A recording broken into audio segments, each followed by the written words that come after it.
Good afternoon. I'd like to present the paper The Delicate Balance of Ethics and Control for Smart Cities, a network-oriented analysis approach.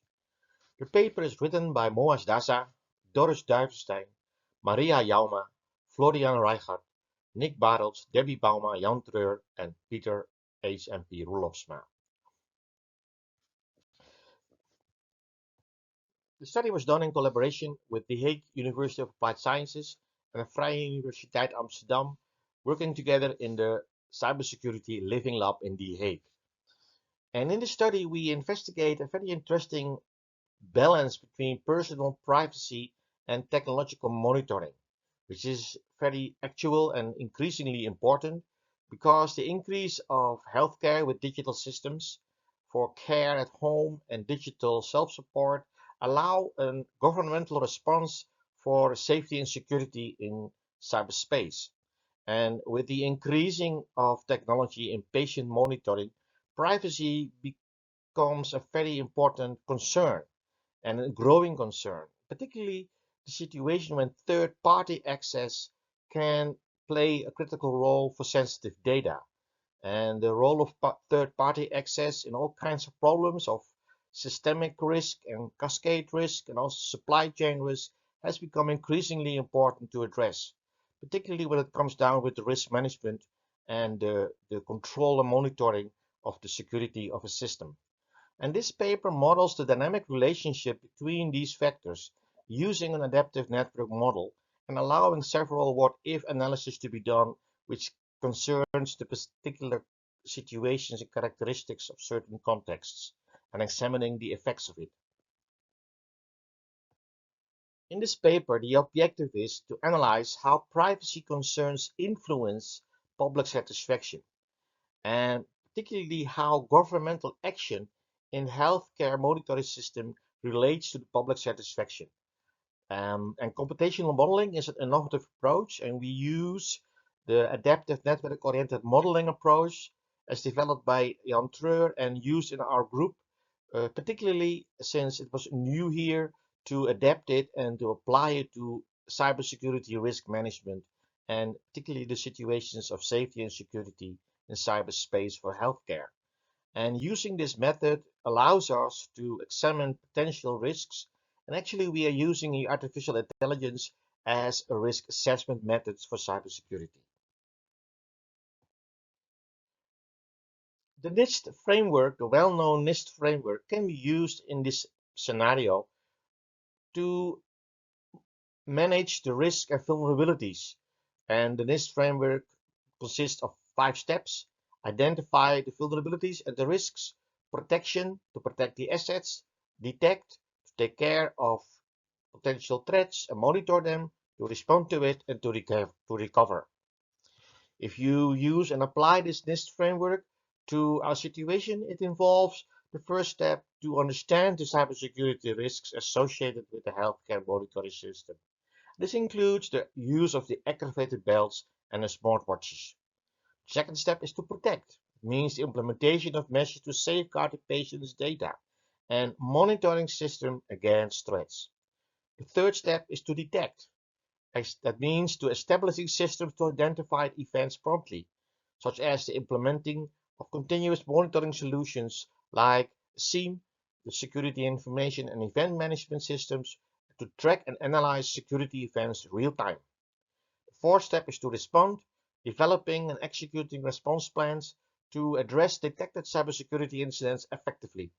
And then finally, to recover, implementation of strategies to restore normal operations and minimize the impact of cybersecurity incidents, such as data developing and maintaining data backup and disaster recovery procedures. This is a step that repeats and circulates throughout the whole period.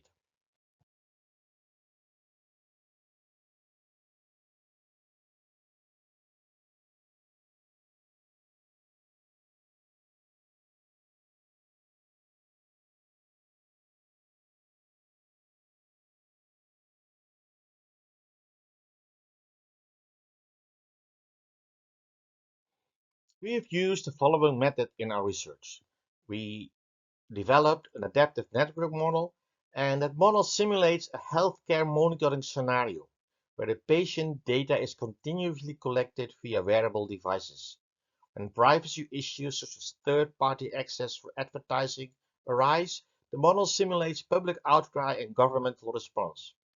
The model tracks key variables, including privacy concerns, social media interactions, and the government's policy adjustments.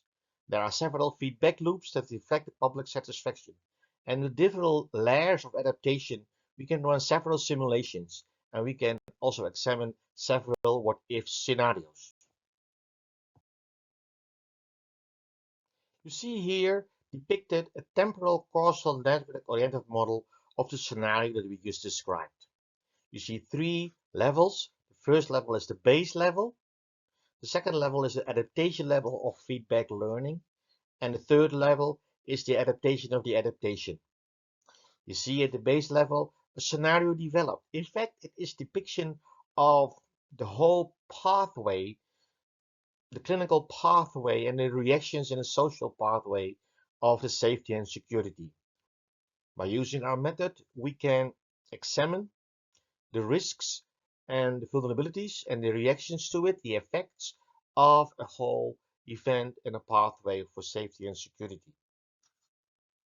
You see in the baseline, patient in treatment, which is X1, then in monitoring, step 2, then the learning of the party of data selling takes place, and then it takes into the social media and interaction.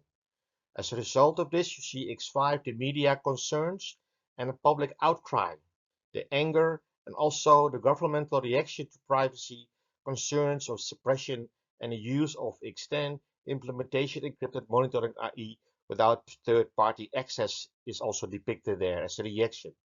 And there you see further X11 and X12, the satisfaction and the efficiency and safety. Also, you see depicted X9, the government forming a committee to find a solution. This is all the result of the feedback learning and a higher level of adaptation to this. In the feedback learning, you see the public outcry with the government forming a committee and a social media interaction with the result of impact on satisfaction. And in the higher level, you see how the public outcry affects the governmental to form a committee and how the social media interaction is related to satisfaction. And then you come down to the base level again, how that relates to the government forming a committee to find a solution and how the use of IE is used. In this picture, this graph, we see the results and analysis. We see the baseline as the states relatively stable with moderate fluctuation, meaning that the base threshold values result in balanced interaction between states. The effects of social media interaction, the privacy concern and public outcry on the simulation result in visible stimulus of X1, X10, X11 and X12. You see here that with the increase, the adaptive learning kicks in, we can see after the step dip of satisfaction. But once the implementation of encryption system takes place, the general public takes more satisfaction, and we can see clearly that the increase in the graph of the end of simulation, where it reached a high level of the state value. The figure that we just showed displays that public dissatisfaction increases when privacy concerns are amplified through social media.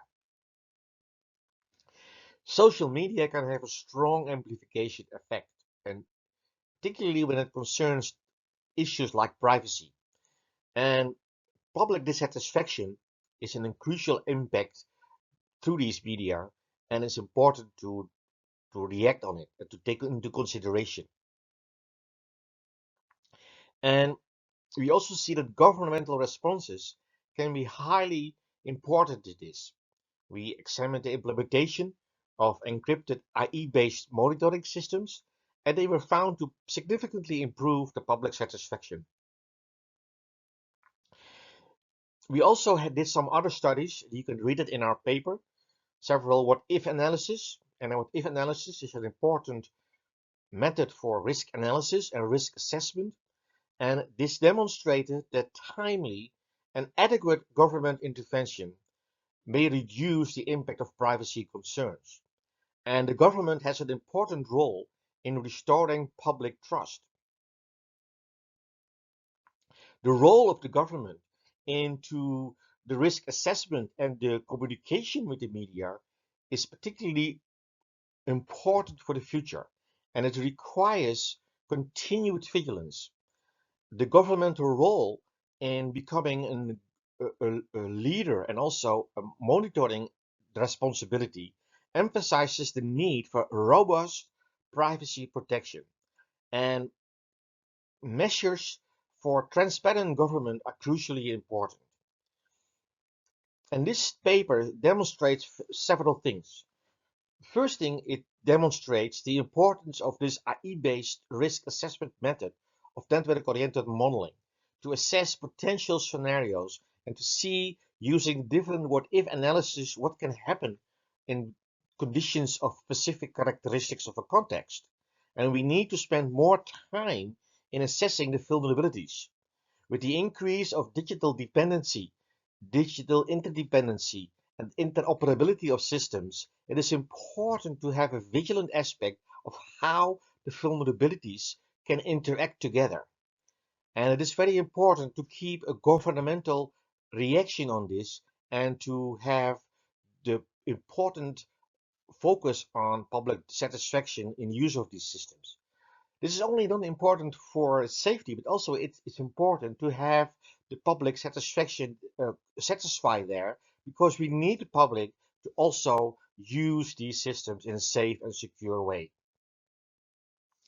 Our work demonstrates a delicate balance between privacy and healthcare efficiency.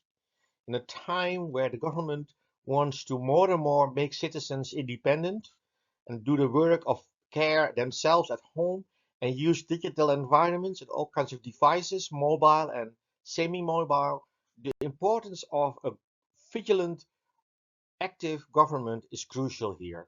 And this work shows that the use of risk assessment through AI-based network-oriented modeling has a promising way and is a promising road.